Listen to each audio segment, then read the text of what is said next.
Tired of the everyday grind? Ever dream of a life of romantic adventure? Want to get away from it all? We offer you Escape.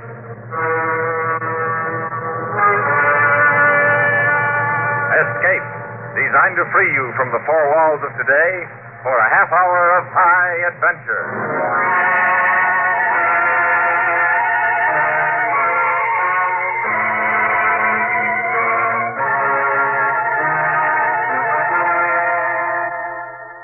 You are in the inner court of a Balinese temple, pleading for peace with a high priest, while the rest of the natives, taking up their swords, are preparing for war against a handful of whites whom you represent. Listen now as Escape brings you Anthony Ellis's exciting story, A Matter of Conscience.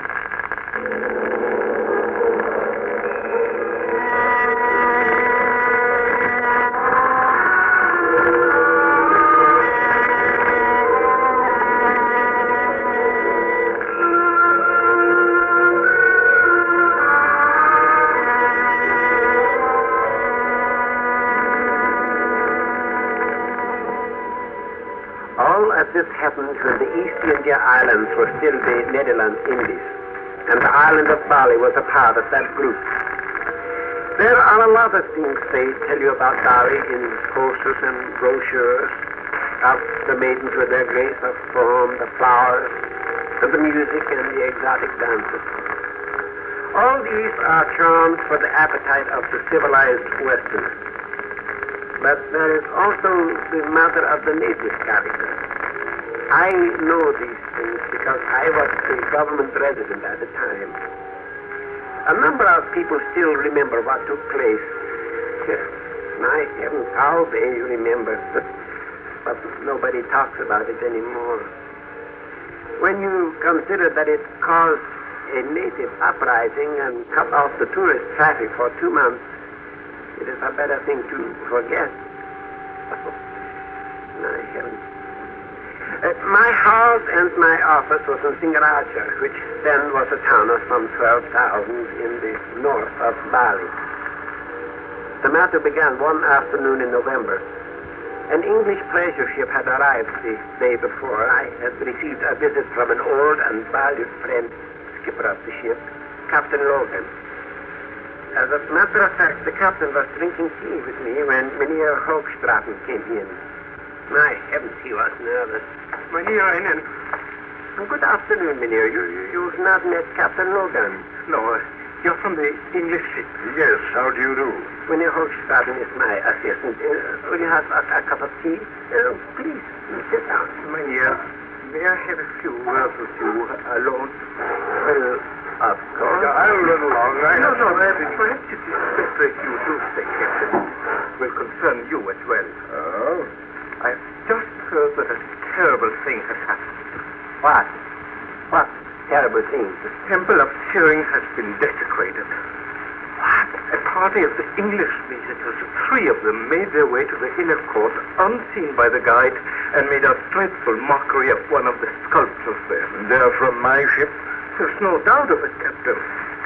Young men, from what I understand. Oh, Lord, I might have known those 3 boys from Lexford College. I might have known them. What exactly did they do, Hoogstraten? You know the statue of Ganesh in the temple? Yes. They used one of the extremities as a resting place for a hack. Good Lord. It's far worse, Mynheer. Even worse. More? They've run off with 2 of the young females. My heavens. Temple dancers? Yes. Blast. Blast them indeed. Captain, those women might well be female priests. Have you notified the police, Hoogstraten? I only heard it a moment ago. I thought it best to consult with you first. Good. Has there been any trouble yet? I don't know. I don't know. Captain, I want you to see to it that every one of your passengers is aboard ship immediately. Bad is that, eh? It can be. I shall have to go to Sering to see the head priest. Oh, this is a nasty thing, I don't mind telling you.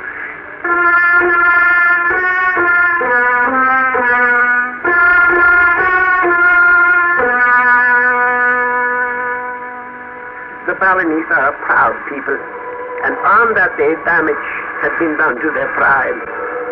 My heavens, I had no idea how much damage until I met the high priest. He received me in the inner court after temple. Mynheer Raylan, it has been a long time since your people and mine have spilled blood. Are you speaking of the Dutch government or white men? Both. We are peace-loving. I do not need to tell you that. But today there is anger within us. I cannot say where it may lead. Because of the foolish and thoughtless antics of boys? They will be dealt with. They will, Mynheer. Is that a threat? They will be dealt with. Have I not always been fair with you, Mesdames? Always, Mynheer. Then let me attend to the matter. You may do as you wish. You are the government resident. Will you tell me, have you found the young men? By now they may have been found. And the women? They too will be dealt with. They were not priests. No. But they have brought shame upon us. One is my own daughter, Leang. Oh, I am sorry. Now you must forgive me, Mynheer. I have duties to attend. Look, Mesdames, you are an educated man. You know the Englishmen meant no harm. It was stupidity and ignorance, and I cannot believe they would harm your daughter. Good afternoon, Mynheer.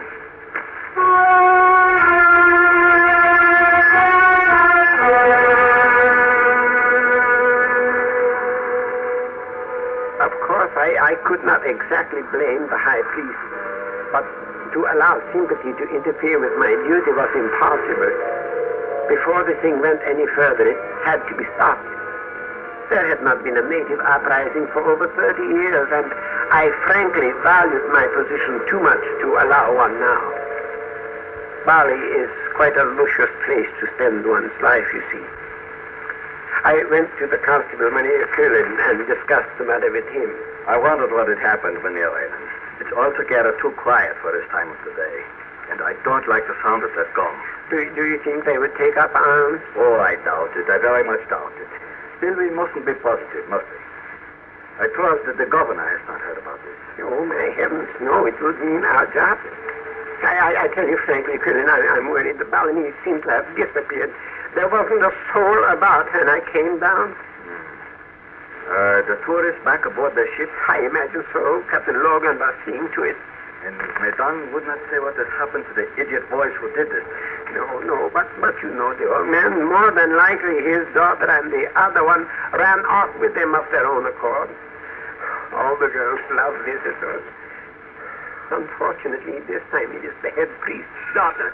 Excuse me. Oh. Hello, Constable speak. What? No. Where? All right. Get as many men as you can and see that they are armed. What happened? Yes, they'll be along straight away. What happened? Very bad. Idiotic. Hello, Cornelius. Curland here. I want every available man on the street in 2 minutes. With guns. You understand? What has happened? No, it's the natives. They're running amok. I just got a call from the constable at Bateau. I'll explain to you later. Have you a pistol, Mynheer Raylan? No, my heavens, no. You better take this. They are attacking? What have they done, Colonel? They're tearing about Bulalang, waving their swords all over the place. Searching for white men. That's as much as I could get over the phone. Oh, heavens. Over here, please, Mynheer Raylan.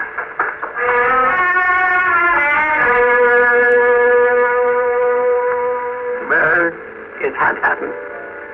That lazy, delightful island. Those lovely, hospitable people had seemingly gone mad with anger over the antics of 3 tourist boys from an English school. I could not believe it, but there it was. Bali was in the midst of an uprising. We drove in a small lorry to Bulalang, and when we got there was not a sign of life in the town.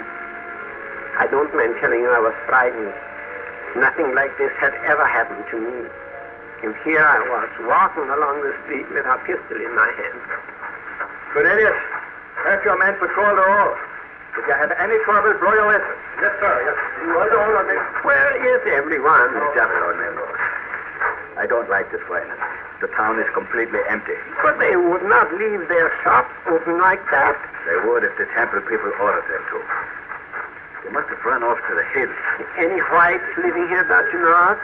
No, not in the native quarters, unless they were visiting for some reason or other.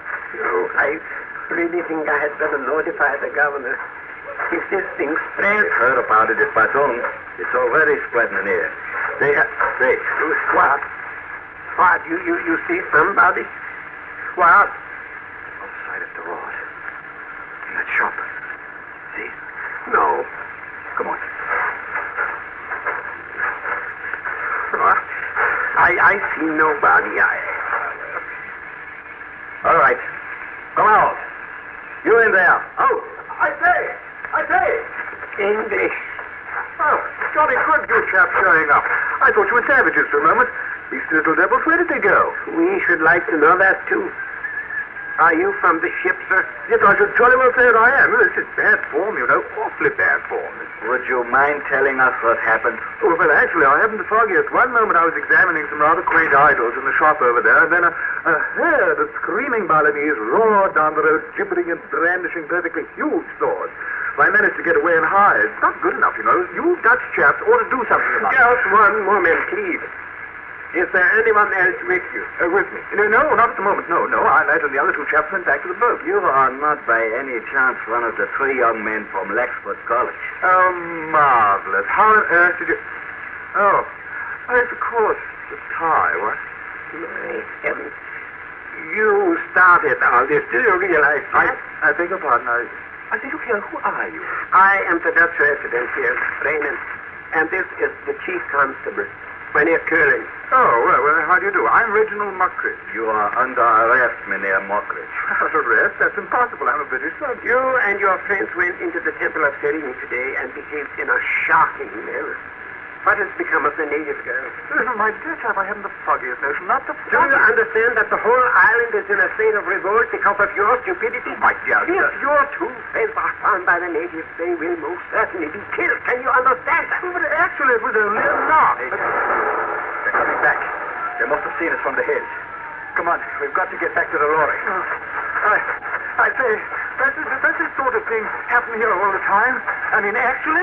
Not until you arrived, Meneer. It has not happened since 1908. You English seem to have the knack of Too late. Just got around behind us. Look, by Jove. By Jove, there must be hundreds of them, what? I mean, actually... What do you think, Colonel? I don't know. We can't stand them off here. I say, hello, some of your chaps carrying it this way. Meneer! They have surrounded the whole town. We fired over their heads, but it didn't stop them. Can't get the lorry. I'm afraid we'll have to hold out here until help comes. How many rounds of ammunition have you got, Cornelius? Only the regular issue, Meneer. There are 7 of us, not counting the English. They are getting ready to attack. Yes, quick. Set hot. We'll have to make a run for it. Now.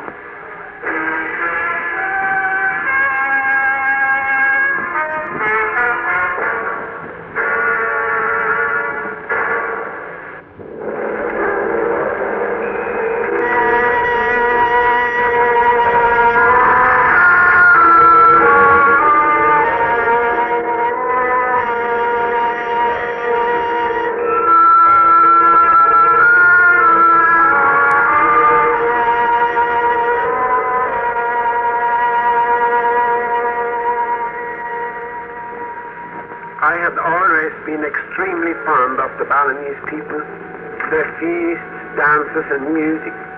They're altogether carefree and so civilized manner of life. But on that day, the island of Bali was the last place on earth in which I wanted to be. Constable Curran, his subordinate Cornelius, 4 native policemen, the English college boy Mockridge, and myself found refuge in a native hut and awaited the attack. As I said, the entire population of Bulilang were descending upon us armed with swords, knives, and clubs. Don't shoot until you're sure of hitting them. We can't waste ammunition. Very well, Major. I say, any of you chaps got an extra gun for me? Mr. Markovich, get back against the wall and stay there. Kindly remember you are under arrest. Oh, there's something in the road. Perhaps they've come to their senses.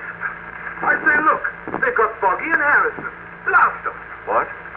Boggy and Harrison, we're doing the tour together. Boggy, Harrison, it's all right. Mockridge here. Be quiet. Hold your fire. But be careful. It may be a trick. Unless you deliver to us the young Englishman, we shall attack. It is the high priest, Maydang. Shoot him down first. It may stop the run. No, wait a moment. Maydang? We know the other one is inside with you. Bring him out. You know quite well that we have no intention of doing that. I warn you, they must pay for what they have done. All three of them. Let me shoot him. It is the only way now. No, Colin.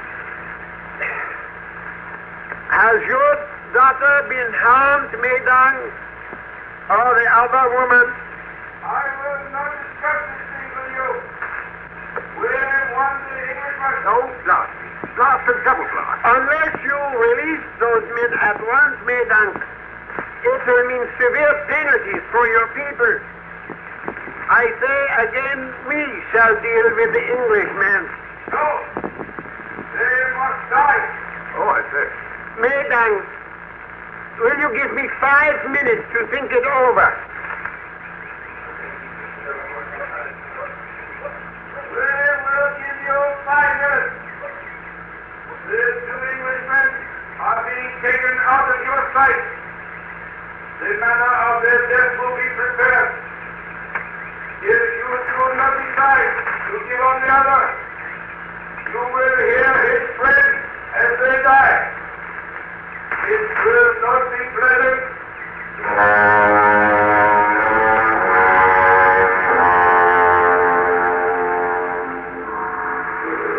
We could see from the doorway as a half-dozen natives took the two young Englishmen down the road and out of sight.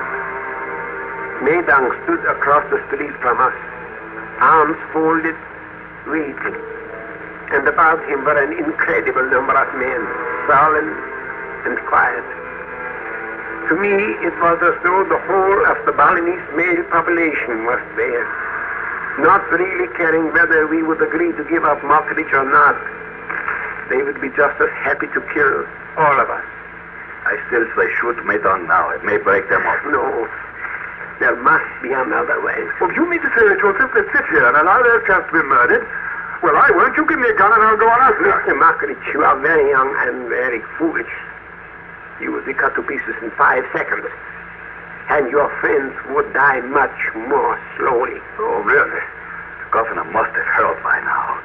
Soldiers should be on their way. I am afraid we will all be quite dead by then, Colonel. You know, it is more the matter of Maydang's daughter, I think, than the desecration of the temple. He is very proud. If he does not go through with this, he is afraid he will lose faith. There is smoke down the road, Mynheer. There, Cornelius. You see? My heavens. They are building a fire. Oh, no, but they wouldn't. I am afraid they would. How much time have we got left? About 3 minutes. I wonder. What? We might be able to do it. The back of the house.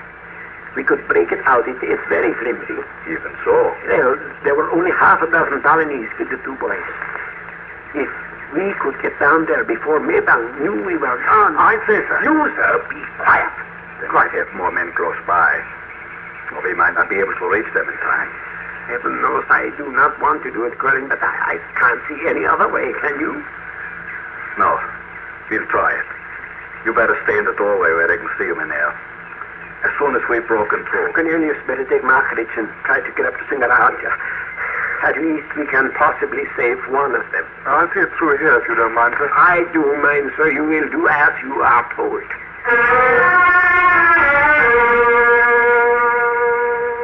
I think I even surprised myself. I mean, here was I giving orders as though I was a born military leader. It was extraordinary, and I was completely paralyzed with fear when I thought of what Medang would do to us if we failed. My heavens, I did not want to die, and most certainly not by Eastern methods. It seemed an age before I heard Curlin say that we were ready to go.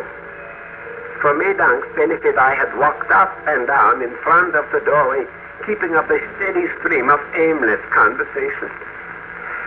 And now I hoped that my disappearance would not be noticed for the last minute or so of our day. All right, Collins. Stay as close as you can to the buildings. I think you'll find it clear behind the town. Then you can make a circle around. Head for Singaraja. Mr. Markridge, you better have my gun, just in case. Good luck. Thank you, sir. I'm sorry. Yes. So am I. Get help as quickly as you can, Cornelius. Yes, sir. Now then, Mynheer, we must be very quiet. Let me go first. Happily. You meant not a sound.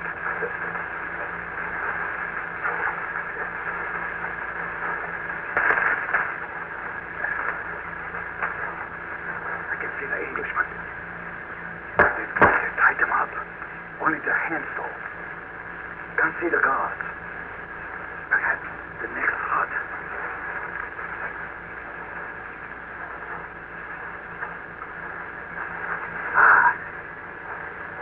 The guards are looking down the road, waiting for a signal from Medang. We've got to be very fast, Mynheer. That may be a little difficult for me, Curlin. But I'll try. What do you suggest? Start firing the moment we step out into the street. I assume the Englishman will have the sense to run. Perhaps we get as close as we can before they see us. And then, without any shooting, we can accomplish the same thing. I have an idea that without the others, the guards might be inclined to be a little more peaceful. At any rate, we can try. If we have to, well, we kill them.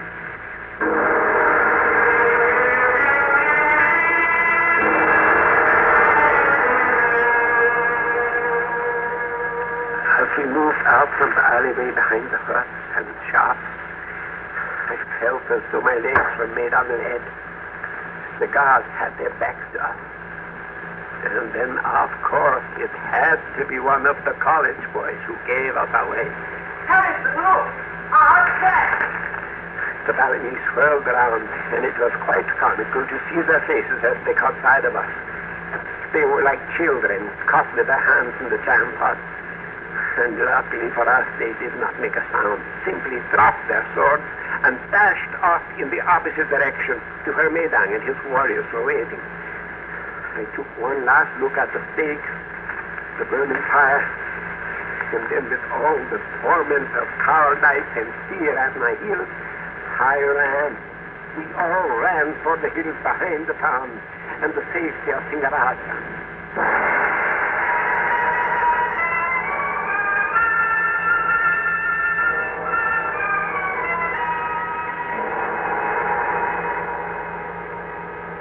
Well, the soldiers arrived, and that was the end to it. At least to the open Balinese uprising. But there was still the question of what to do. Medang had to be dealt with, so did the Englishmen. I talked it over with the governor and the English consul and Captain Logan, and the communications were made with England and the foreign secretary and the Dutch home government. It was quite a problem. Then, finally, it was Mr. Markridge who did the right thing. As he said, it was a matter of conscience. Well, it was my fault to begin with, I realize that. I mean, besides the nonsense in the temple. Well, then. Well, you see, she was really a lovely little thing, the lad, you know? Yes. And since Madame feels that I sullied his daughter's blessed honor, well, I suppose it could be put to rights, don't you know? I mean, it might satisfy him, say, faith, isn't that what you said? That is what I said. Yes, well, righto, then I'll marry her. You Yes, don't you see, my people are disgustingly well off. We can do it. And then when I get home to England, we'll get a divorce. All very hush-hush, of course, because Mummy will be absolutely furious. And then I'll ship her back to dear Daddy and Madame, see? And she'll have so much money from the divorce settlement that she can own half of Barley. It might do. Well, after all, it's the very least I can do. After all, you did save my life, and I'm most terribly grateful. It might do.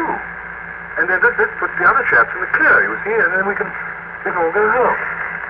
I will talk to Madame.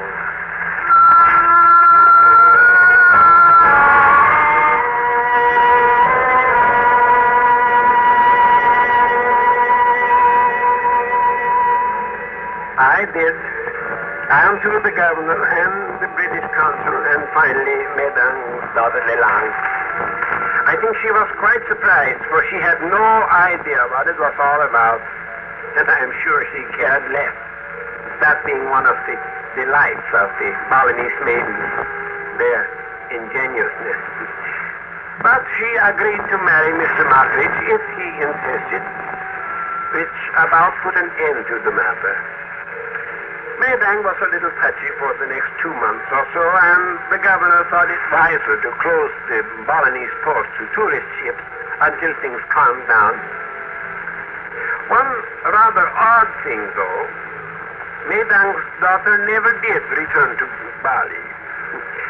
Western civilization must have intrigued her immensely, for she remained Mrs. Mockridge, and the last time I heard from them, she's making a brilliant career for herself as a ballet dancer. I'm the mother of twins.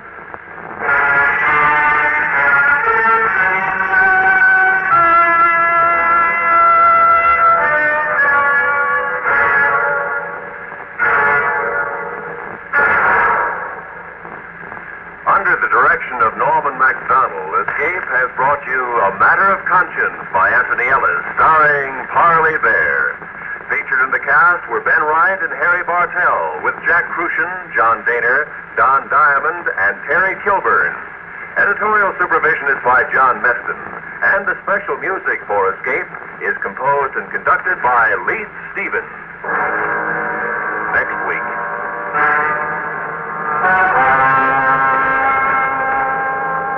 You are staggering across the blazing Sahara, your body charred by the sun, while somewhere ahead of you, lying in wait for you, is a tribe of natives, ready to either make you their king